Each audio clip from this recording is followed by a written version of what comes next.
안녕하세요. 커피앤톡입니다. 오늘도 와주셔서 감사드리고요. 바로 사연 읽어보겠습니다. 안녕하세요. 일주일 전에 결혼기념일을 세어보니 이 일이 아니었더라면 딱 10년이 됐겠더라고요. 20대 초반에 남편을 만났던 게 바로 엊그제일 같은데 말이에요. 솔직히 저는 10년 가까운 결혼 생활을 유지하는 내내 이혼이란 걸 생각해 본 적이 없었어요. 워낙 남편이 모든 걸 대화로 잘 풀어가는 편이라서 갑자기 화를 낸다거나 그런 적도 없는 순한 사람이거든요. 게다가 집안의 큰 결정도 제 위주로 맞춰주는 것도 몸에 배어 있고요. 이렇게 우리 둘이 잘 살면 될 줄 알았는데 어른들이 항상 말씀하시는 게 결혼은 집안과 집안의 만남이라고 하잖아요. 그 말이 딱 맞더라고요. 안 빠지던 머리까지 한 움큼씩 빠져가면서 스트레스를 받고 남편과 행복한 가정까지 다 흔들린 게 시어머니와의 일 때문이거든요. 저도 갖은 더러운 말, 독한 소리 다 내뱉고 싶었지만 남편에겐 하나뿐인 엄마잖아요. 그래서 아직도 마음에 남은 이야기가 많더라고요. 그래서 남편한테도 차마 못했던 이야기를 오늘 사연을 통해 적어보려고 합니다. 저와 비슷한 일을 겪은 분들에게 힘이 됐으면 좋겠어요. 남편하고는 20대 초반 해외로 떠난 여행에서 만나게 됐어요. 저도 몇 달을 아르바이트를 해서 번 돈으로 매일 사진으로만 봤던 유럽을 가게 됐죠. 막상 가니 엉성한 발음 때문에 음식 하나 시키는 것도 어려운 관문이었죠. 내내 식은땀만 줄줄 흘리면서 다녔던 것 같아요. 그런데 그런 곳에선 한국인만 봤다 하면 어제까지 친하게 지낸 친구처럼 반갑잖아요. 주문을 못해서 망설이고 있는 절 뒤에서 도와준 사람이 남편이었는데 유창하게 영어를 잘하는 남편이 저에게 먼저 제안하더라고요. 괜찮으면 코스 맞춰서 내일까지 같이 다닐래요? 정말요? 저는 너무 좋죠. 제가 대신 밥 살게요. 우리 똑같이 돈 모아서 온 처지인데 아껴요. 제가 여기 몇 번 와봐서 싸고 맛있는 집을 잘 알거든요. 그렇구나. 아마 한국에서 소개팅이나 다른 계기로 만났더라면 가족 이야기부터 자세한 말을 하기까지 오랜 시간이 필요했을 것 같은데 남편하고는 이상하게 모든 게 편안했어요. 아마 의지할 사람이 이 사람뿐이다 하는 마음도 있었겠죠. 오랜만에 한국말 하니까 너무 좋네요. 근데 여자 혼자 여행 올 생각을 했어요? 실은 엄마 꿈이거든요. 엄마가 젊었을 때 배낭 하나하나 메고 여기저기 다녀보는 게 소원이었대요. 진짜 멋진 분이네요, 어머니가. 네, 같은 여자가 봐도 그래요. 지금은 택시로 여행하듯 하세요. 일만 아니었어도 여기에 같이 왔을 텐데. 근데 우리 인연이 좀 신기하네요. 저희 아버지도 관련 일 하셨거든요. 지금도 친척들이 이어서 하고 있고요. 진짜 신기하네요. 여기까지 와서 이렇게 만나다니. 그리고 제가 찍은 사진도 다 보내드릴게요. 함께 못 오신 어머니한테 제 것까지 다 보여드리면 좋잖아요.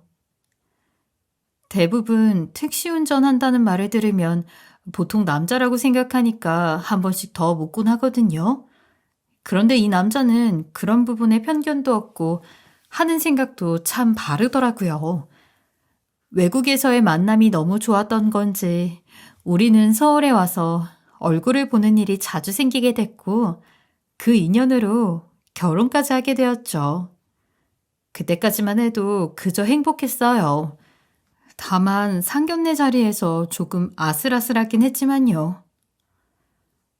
어떻게 여자분이 그렇게 운전을 잘할까 신기하네. 어릴 때부터 조립하고 운전하고 그런 걸 잘했어요. 남자로 태어났으면 더 좋았겠네요. 택시 말고 부잣집 기사로 들어갔으면 더 좋았을 텐데. 내 친구네 집에 일 필요하다고 하면 소개해 줄까요? 여자를 쓸까 모르겠네. 요즘 세상에 남녀 구분해서 하는 일 없어요. 그리고 저도 개인으로 운영하는 거라 그냥 차 한 대 모는 것 같지만 제가 대표고 책임자예요. 인생의 기회가 딱 2번 온다잖아요. 어떻게 그게 택시 한 대로 왔을까? 아쉽네요. 우리 남편도 초기에 버스 기사로 시작했다가 사장까지 된 거거든요. 지금도 친척까지 다 그걸로 먹고 살잖아요. 대놓고 기를 죽이더군요. 엄마는 조심스럽게 입을 떼며 생각보다 좋은 집안이라서 저희 쪽이 부족한 게 많을 겁니다. 한다고 해도 성에 안 차실 수도 있고요. 솔직히 먼저 말해주시니 저도 그런 말씀드리죠. 제가 대단한 집안 며느리 보자고 한 건 아닙니다만 여러모로 부족한 부분은 있긴 있어요. 그래도 우리 며느리가 살아가면서 잘한다고 하니 그걸 좀 기대해봐야죠. 그러자 엄마가 테이블 밑으로 제 손을 꼭 잡으며 결혼이라는 건 서로 잘해야죠. 저도 사위 지켜볼게요. 네? 어머님도 따님 덕에 아주 인생이 확 피셨네. 딸 시집으로 덕 볼 생각 전 없어요. 죽는 날까지 제가 일해서 먹고 살 거니까요. 미묘한 기싸움이 있기는 했죠. 나중에 들어보니 어른 눈은 다르더라고요. 엄마는 시어머니가 뭔가 벼르고 있는 듯한 느낌을 받았었다고 해요. 그래서 착한 제가 당하면 그 뒤에서 본인이 있을 거라는 느낌을 주고 싶으셨대요. 그래도 결혼 초에는 신혼 초 몇 개월은 평온한 생활을 유지할 수 있었어요. 그런데 어머니가 어느 순간부터 집을 수시로 오가기 시작하더라고요. 무슨 단서라도 찾는 형사 같았죠. 나온다고 하면 옷장에 짐을 다 쑤셔박냐? 며칠 전에 계절 바뀌면서 청소하던 중이었어요. 나온다고 보이는 데만 했겠지. 살림 하나도 못해.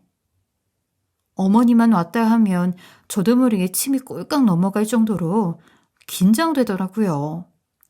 그래도 괜히 책 잡히기 싫어서 저도 살림부터 음식 무엇 하나 부족하지 않게 더 잘하려고 애를 썼죠. 그런데 뜻하지 않은 데서 일이 터지더군요. 어릴 적 고향에서 알고 지내던 남자인 친구가 있는데 출장 때문에 서울에 왔다며 집에 잠시 들르고 싶다 하더군요. 남편도 이미 다 알고 있던 친구라서 집에 초대해 밥 한 끼 먹이고 보냈는데 다음날 그 친구가 시어머니 손에 사진 몇 장으로 손에 들려 있더군요. 마치 불륜이라도 잡아낸 사람처럼 기다렸다는 듯 저에게 쫓아와서는 설명해봐. 이 사진에 대해서. 고향 친구예요. 그 사람도 다 알고 있는 사람이고요. 유부녀가 고향 친구를 밖에서 만나야지. 집엔 왜 불러? 둘이서 집안에서 무슨 일이 있을 줄 알고. 증거 있니? 어머니, 친구도 집에 못 와요? 멀쩡한 성인 남녀가 무슨 친구야? 그러더니 시어머니는 안방 침구를 다 쓸어서 갖고 나오며 불결해서 내가 당장 다 태워버리든가 해야지. 그런 일 전혀 없었어요. 그 사람한테도 말했다니까요. 말했지? 증거를 갖고 와. 둘이 이미 입을 맞췄구먼. 그리고 시어머니는 제 앞에서 더 당당해진 기세로 엄마에게 전화를 걸어 오늘 있던 일과 사진까지 찍어보내면서 어떻게 하시겠어요? 따님 교육을 그렇게 잘해서 시집 보낸 것처럼 하더니 외간 남자랑 둘이 집에서 몇 시간을 같이 있다가 나왔는지 누가 봐도 오해할 상황 아닙니까, 사돈? 그 일로 시모는 상견례 때 본인이 바라던 우위에서 서는 상황을 만들고야 말았죠. 집안에 CCTV 안 달아놓은 게 그렇게 억울할 수가 없더라고요.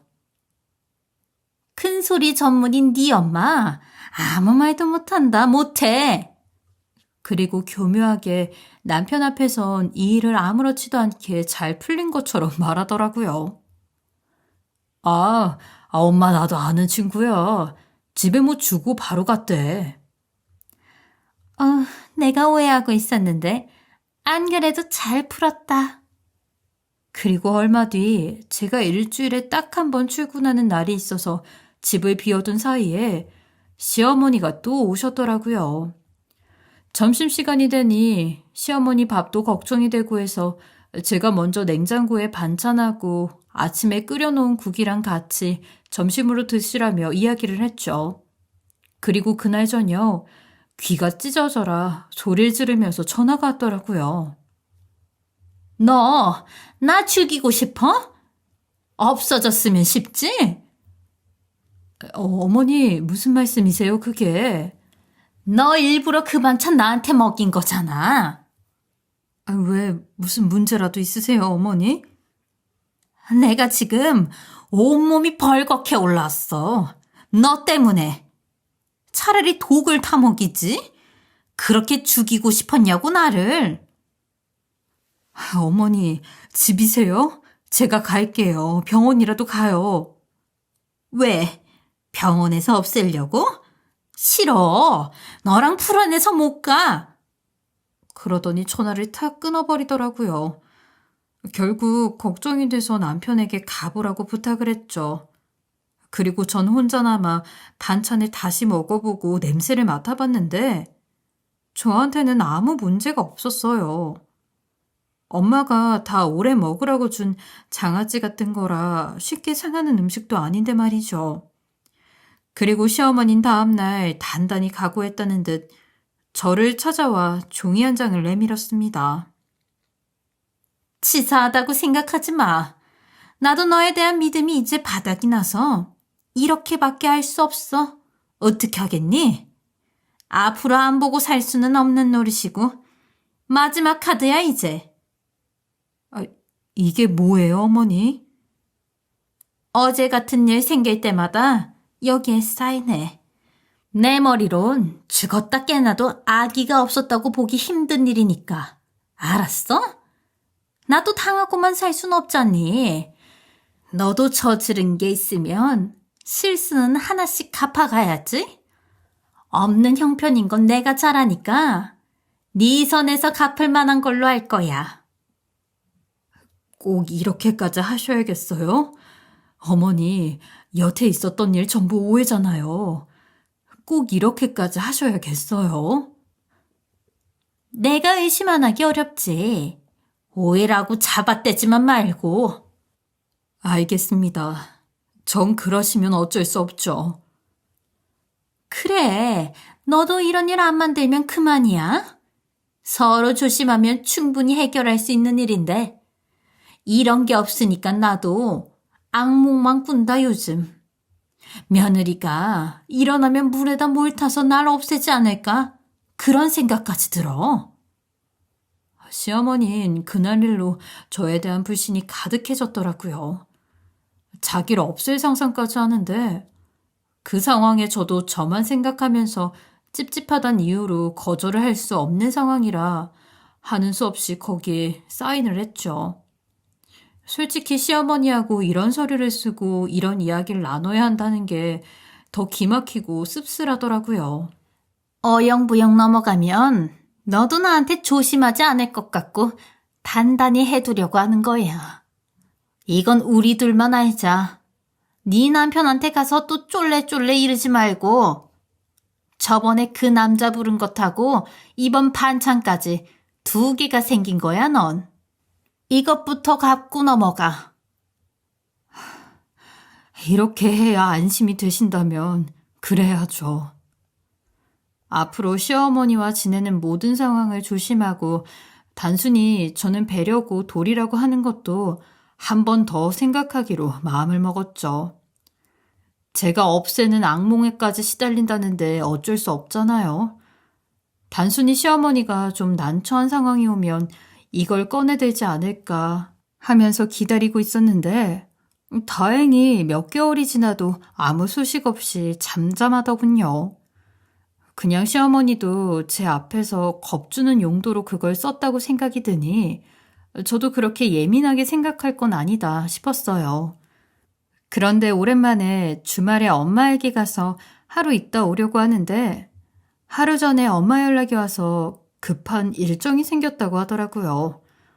제가 온다고 하면 모든 일 제쳐놓고 휴무를 쓰곤 했는데 그날따라 좀 이상했죠. 갑자기 무슨 일인데 주말인데 일하려고? 아니, 누가 여행 가는데 하루 도와달라고 해서. 누군데? 엄마더러 운전해달라는 거야? 에이, 엄마도 간만에 바다도 보고 콧바람 쐬면 좋지 뭐. 아니, 나 간다고 하면 일 안 만들던 사람이 수상하네. 미안해. 어제 갑자기 늦게 연락을 받는 바람에. 시간 되면 엄마 집 가서 음식 갖고 가. 남편도 출장 간다는 말에 간만에 엄마랑 오붓한 시간을 보낼까 했는데 혼자 집에 남아 적적하게 시간을 보내고 있는데 늦게서야 도착한 남편이 연락이 왔더라고요. 여보, 나 여기 잘 도착했어. 그나저나 나 내일 늦게 출발할 것 같은데. 왜? 회의 2시면 끝난다면서. 몰랐는데 엄마가 이쪽에 와 있다고 그래서 내일 엄마 모시고 올라갈까 싶어서. 조금 늦게 가도 괜찮지? 순간 시어머니가 그쪽에 있다는 말이 이상하게 걸리더군요. 어머니가 거길 왜 갔대? 갑자기 바다가 보고 싶으시다고 여행 왔다는데? 어른들 TV 같은 데서 좋은 곳 나오면 별거 없어도 꼭 가보고 싶어 하잖아. 저번 주에 방송이 나왔는지 박이 터지네. 전화를 끊고 나니 저도 별별 생각이 다 들더라고요. 그리고 엄마가 서울로 올 시간에 맞춰 친정에 들렸죠. 잠깐 얼굴도 보고 저 때문에 만들어 놓은 엄마 반찬도 갖고 올 참으로 늦은 저녁에 온다는 엄마 집으로 갔는데 미리 청소도 해놓고 베란다에서 엄마 택시가 들어오는 걸 구경하고 있었죠. 멀리서 엄마가 보이는 순간 놀래켜주고 싶은 마음이 들어 1층으로 후다닥 달려가 엄마를 맞이하는데 운전을 꽤 오래 한 탓인지 지쳐있더라고요. 아유, 어떻게 이 시간에 왔어? 이서방 집에 없어? 아, 출장 갔다가 어머니 모시고 서울 온다고 그래서. 근데 무슨 트렁크에 짐이 이렇게나 많아? 누가 짐을 좀 놓고 먼저 갔거든. 짐도 같이 들고 엄마가 샤워하는 동안 저녁을 함께 먹으려고 기다리는데 엄마 핸드폰 진동이 몇 번이고 울리더라고요. 급한 전화인가 싶어 봤더니 사돈이라는 이름이 떠 있어서 의아했죠. 또 저번처럼 남편이 집에 와 있는데 이 시간에 어딜 나갔냐며 사람 잡는 이야기라도 할까 싶어서 저까지 긴장이 되더라고요. 그리고 한 통의 문자를 본 순간 저는 제 눈을 의심할 수밖에 없었습니다. 내일 11시 전까지 내 짐 갖고 오세요, 기사님. 엄마를 아무렇지도 않게 기사님이라고 부르는 그 문자에 손이 바들바들 떨리더라고요. 그리고 엄마가 샤워하고 나오자마자 저는 핸드폰을 들이밀면서 우리 시어머니가 바다 데려가 달래? 엄마더러? 무슨 소리야. 뭘 보고 이래 얘가? 엄마한테 왜 연락이 와서 짐을 갖다 달라 하냐고. 아까 트렁크에 실은 짐이 우리 어머니 거야? 아유, 사돈이 하도 부탁해서 그런 거야. 갈 때만 잠깐 태워다 주고 올라올 땐 나도 편하게 혼자 왔어. 여행도 하고 별것도 아닌 일로 흥분해. 왜 나한테 숨겼냐고. 이상할 것도 많다. 밥부터 먹자. 엄마 피곤해. 엄마한테 계속 물어도 대답은 별것 아니라는 식이었죠. 엄마가 그 사람 기사냐고. 왜 그런 일을 다 해줘? 이런 일이 있으면 나하고 상의를 해야지, 엄마. 너 이서방하고는 아무 문제 없어? 잘 지내지? 당연하지. 우린 아무 문제 없어. 그래. 너 이제 애도 갖고 그래야지. 왜? 시어머니가 나더러 애 안 낳는다고 또 그래? 아이, 무슨 말만 하면 그쪽으로 튀어. 아니라니까.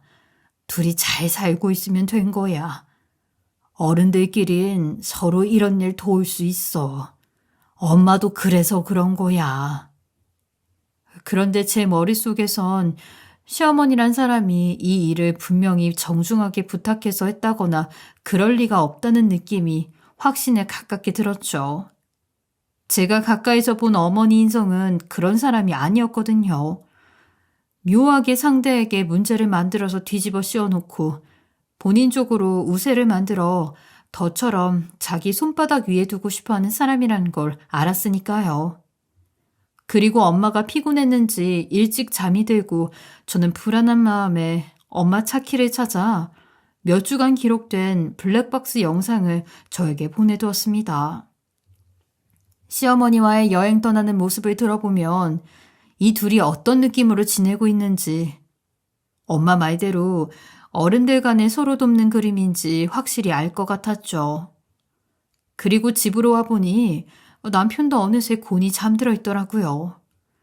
떨리는 마음으로 컴퓨터를 켜서 영상을 확인하는데 몇 마디만 들어도 전 충분히 알 수 있었습니다. 시어머니의 악독한 짓을요. 본인 친구 2명을 태우더니 야, 인사해. 내 전용 기사야. 김 기사. 이야기 많이 들었어요, 사돈? 아니, 김 기사님. 얼굴이 굳어 제대로 그들과 마주치지도 못하고 앞만 보고 있는 엄마를 보는데 제 눈에 눈물이 고이더군요. 내 전용 기사라. 어디만 가고 싶다 하면 바로 와. 어머, 어떻게 그래? 사이가 좋은 모양이네. 얼마나 대단한 이 여자가. 이게 보통 일이 아니거든. 이걸로 이분이 딸도 다 키우고 그랬단다. 근데 어쩌겠어. 운전하다 보니까 딸 교육은 뒷전이어서. 그런 며느리를 보내줬으니 모든 부모가 갚아야지, 안 그러냐? 출발해도 될까요? 봐봐. 기사 정신이 얼마나 투철해. 출발하세요, 김 기사.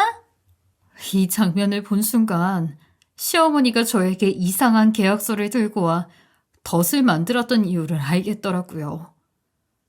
이런 일 아니라면 엄마가 분명히 한 소리 하셨을 강한 분인데 이런 인간 앞에서 고작 기사 취급이나 당하고 있는 걸 보니 모든 게 제 탓이란 생각밖에 안 들었어요. 그리고 3시간 이상을 엄마에게 모욕적인 발언을 계속하더라고요. 여기서 남자들이 욕지거리를 하든 발로 차든 그냥 다 견디는 거야. 기사는 그런 거야. 그러니까 우리 사돈이 뭐든 다 받아주는 성격이야. 너희들도 편하게 해. 내가 김밥 싸왔는데 우리 그거나 먹자. 그리고 뒷자리에 앉은 사람들끼리 깔깔거리며 김밥을 먹는데 끼어드는 차 때문에 순간 브레이크를 밟자 시어머니가 먹던 젓가락으로 엄마 머리를 치며 김 기사, 운전 똑바로 안 해? 이러면 차감 못 해줘? 갑자기 차가 끼어드는 바람에 그랬네요, 사돈. 어디 사돈이야? 오늘은 사모님 하라고 했잖아. 그래야 당신 딸이 나한테 빚진 거 깎아준다니까? 이거 제대로 안 하면 다 처음으로 돌아가는 거야. 알아? 이것까지 들으니 이런 집안에서 제가 더는 며느리로 살 이유가 없겠더라고요. 결국 하룻밤을 꼴딱 새고 저는 남편이 깨어나자마자 이 영상을 보여주며 말했습니다. 난 어젯밤에 결정 다 내렸어. 이대로 우린 이혼이야. 내가 당신을 잘 아니까 한 결정이야, 이건. 자기 엄마랑 연 끊고 살 사람 못 되잖아. 그러니까 나한테 더 상처 주기 전에 끝내. 부탁이야. 분명 무슨 오해가 있었을 거야. 같이 이야기해보자, 우리.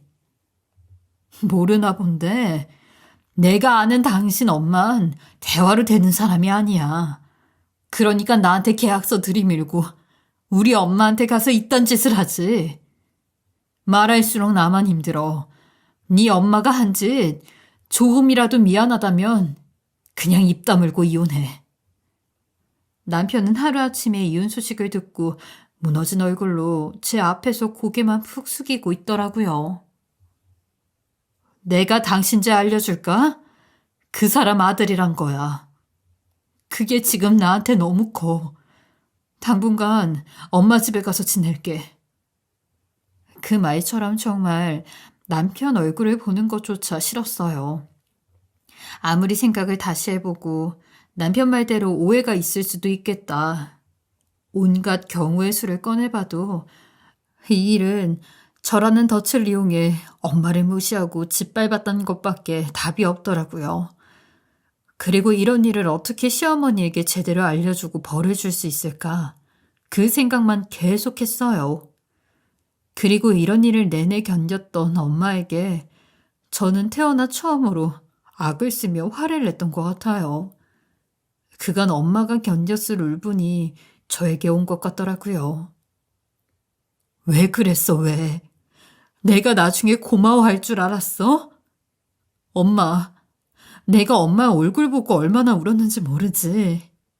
어떻게 한마디도 나한테 안 할 수가 있어. 이걸 보고 어느 딸이 잘했다고 해. 나 이혼하기로 하고 왔어. 엄마가 버텼어도 난 이제 그런 시어머니 견디면서 안 살 거야. 너 확실히 마음 결정한 거야? 엄마는 제 대답만 떨어지기를 기다리고 있더라고요. 전 아무 망설임 없이 단호하게 고개를 끄덕이자 엄마가 방에서 서류 뭉치를 들고 나오더라고요. 이게 뭐야? 엄마라고 그 여자 성격 몰랐겠니? 언제라도 너 무슨 일 만들어서 이혼시키고도 남을 것 같아서 그동안 이것저것 모아뒀어. 혹시라도 너 억울한 일 당하면 쓰려고. 언제부터 모은 거야 대체? 택시하는 기사들끼리 인맥이 얼마나 무서운데. 특히 관련 일은 더 쉬워. 거기 지금 일하는 사람 중에 내가 잘 아는 사람이 있어.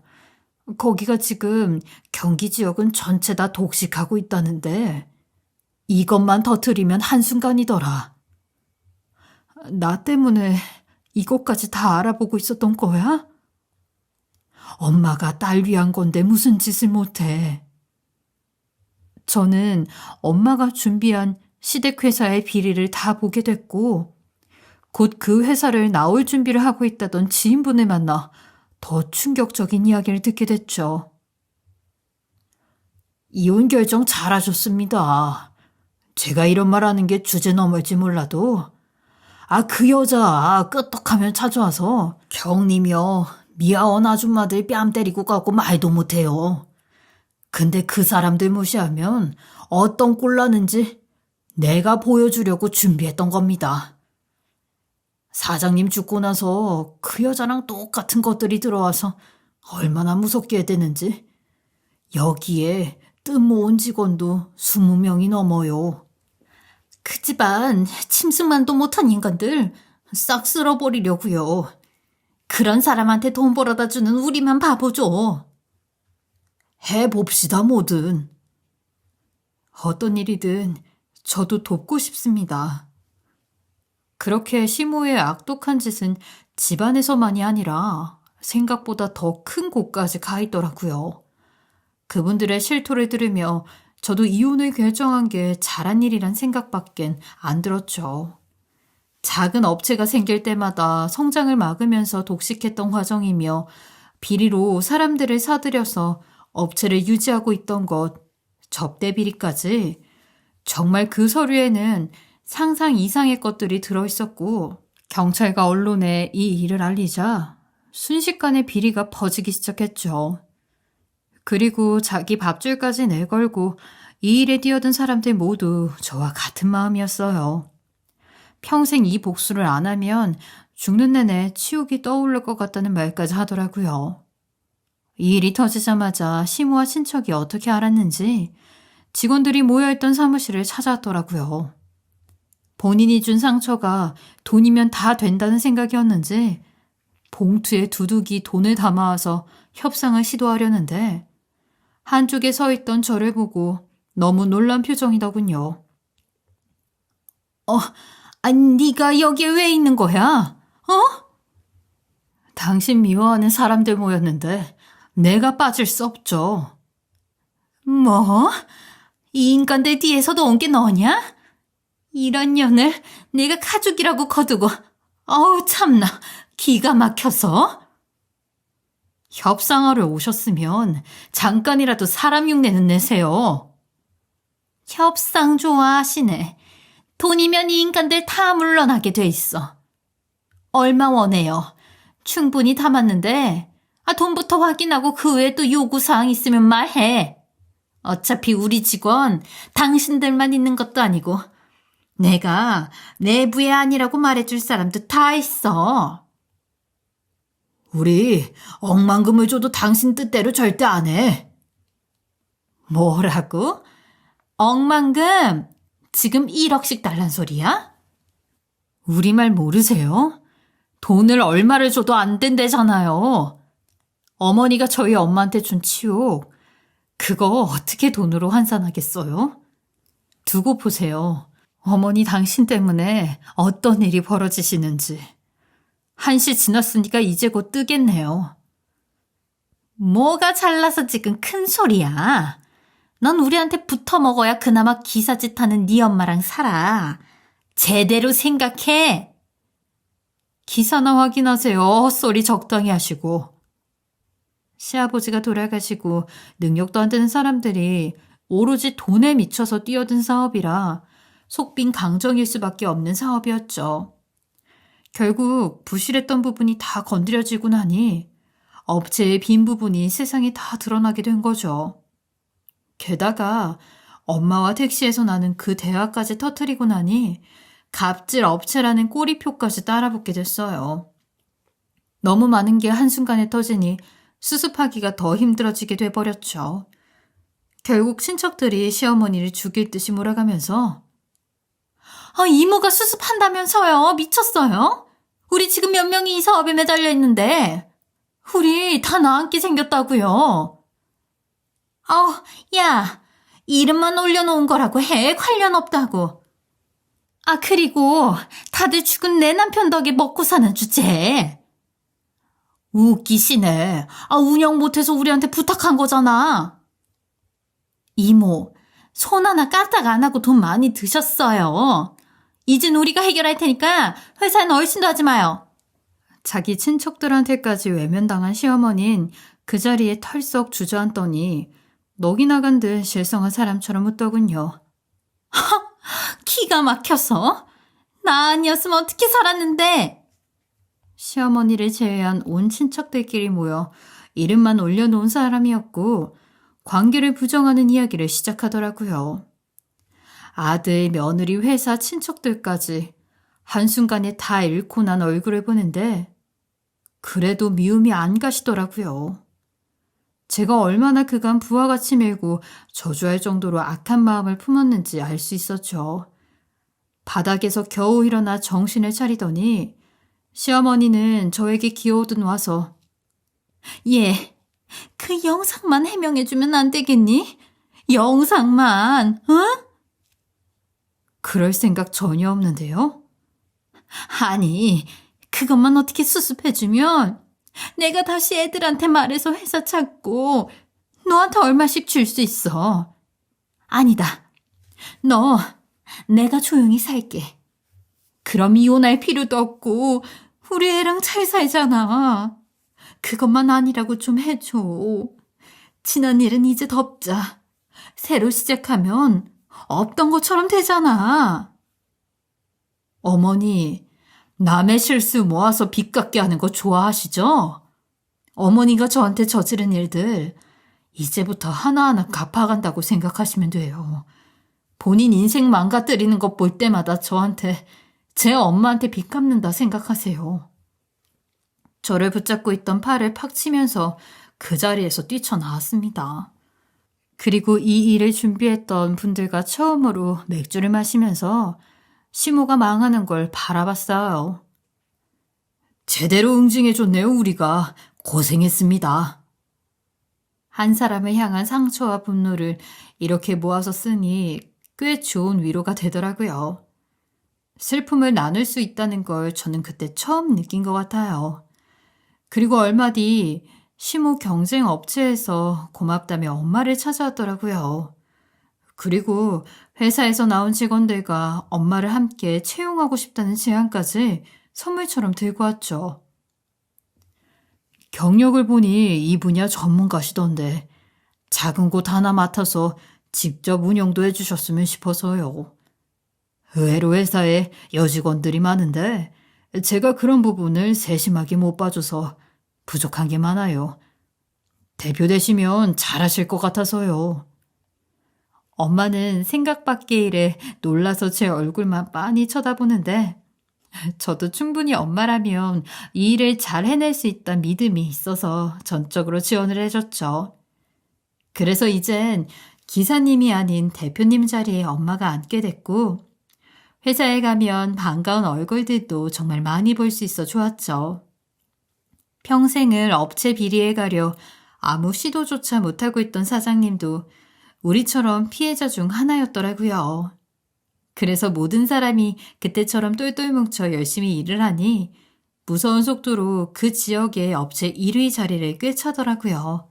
그리고 엄마도 생각보다 본인을 잘 따라주고 일하는 사람들 마음도 제게 하듯이 어루만져 주니 힘든 순간에도 엄마 말을 믿고 다 따라와 주더라고요.